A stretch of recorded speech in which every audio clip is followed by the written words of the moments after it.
So we have Mr. Nabeel with us. Nabeel joined me for one-to-one program in risk management professional.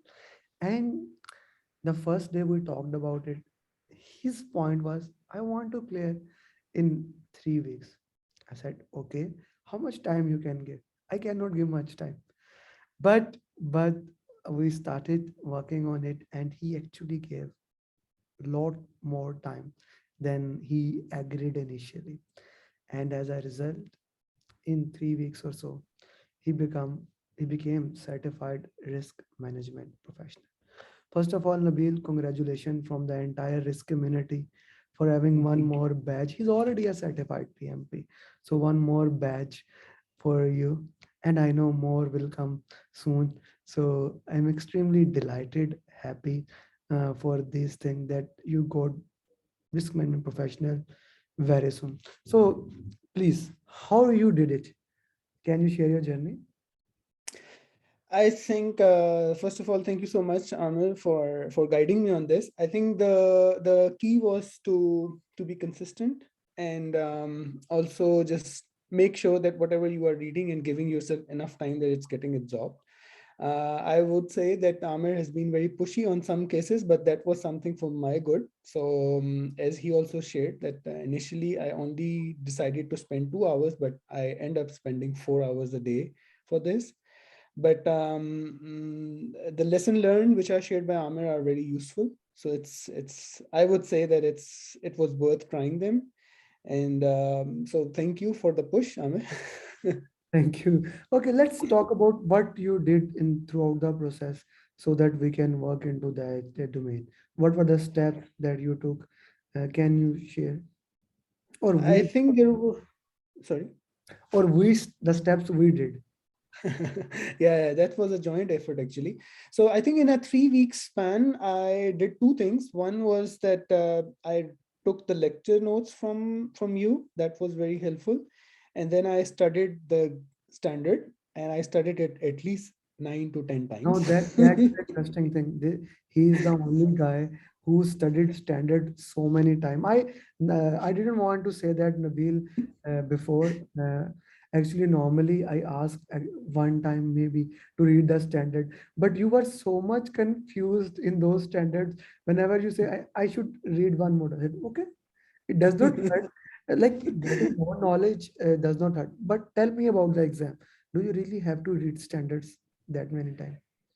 I think for in my case, when I was reading through the use cases they were showing in the exam, so I could actually connect what standard part is applied here. So that was something useful for me.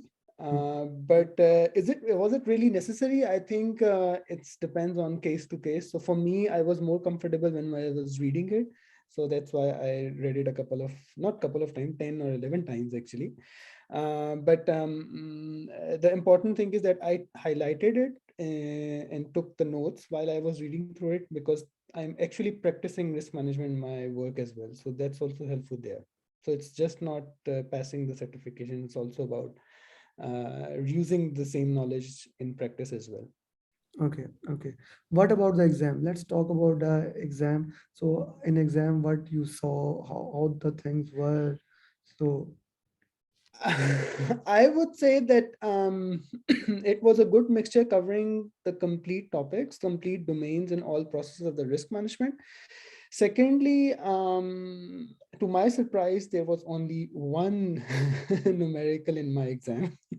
I was worried the most about them, but yeah, that's something I was maybe lucky to have it only. But it was covering almost all the aspects of risk management process. And the preparation material from Amer and the mock-up preparations was very helpful. thank you for saying that. That's an interesting thing. Okay, so you gave exam in center. Sorry? You gave exam in center or in home? No. I gave it from my home. I So know, I gave it I early know in the that, morning at but I home. want for the context of audience. So what is that check-in system that you have to do? Can you explain that? Yes, it was a little bit surprising for me as well because I wanted to take a break because I took the exam very early in the morning at 3 a.m. So they did not allow any break in between. So even if they give you a break in the halfway, it was like 85 after 85 questions. You cannot leave the camera. You have to stay in front of the camera while taking a break. So that was very awkward to to have a break right in front of the camera. But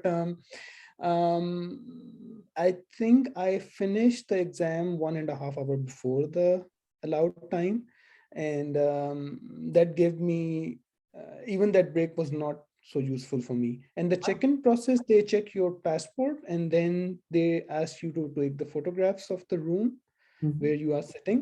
It's Mhm. very straightforward process, but if they see something is not okay, like I wanted to take my notes or do the numericals and wanted to have the paper and pencil, but they didn't allow.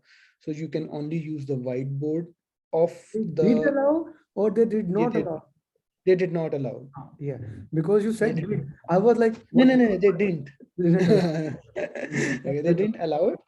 And then it was difficult to use the whiteboard because I was more used to of handwriting. But the good thing is that there was only one numerical. So why you that needed was something. why you needed whiteboard? The calculation for this EVM was for a very big, so there were multiple cases and there were multiple question marks in them. So I have to really write them so that I don't miss it. Since I finished so early, so I had enough time to spend. So I just spend it while like in a very peaceful time. So I would say that if you want to just go with the flow, the exam was not that tough. Especially, I think for me, it was easier because a lot of times I have read it, so I knew what they are talking about, and that's more helpful for the people who are planning to take it. Better preparation or reading through it thoroughly can help, and read the message between the lines. I think one of your students completed last week. He was also saying it, and I was like, what is this that read the between the lines? But it is actually reading between the lines Yeah. because two options will always be having a conflict. Okay, okay. And now tell me one thing, very straightforward. My material, excluding standards, my material plus my Udemy mocks. Is it enough to clear the exam? Yes, it's enough. I So don't know what is the percentage marks for the exam. Yeah, but mine is all above target. So I would say that it was enough. yeah, it was enough because it's always good to know that you need to update the material. So for you, ladies and gentlemen, let me put it clear again. He's risk management certified, PMI RMP, not PMP, because mostly my main students are from that side. I want to put it straightforward. Thank you, man. Thank you very much for this time. Best of luck for the future endeavors. Thank you, Amir.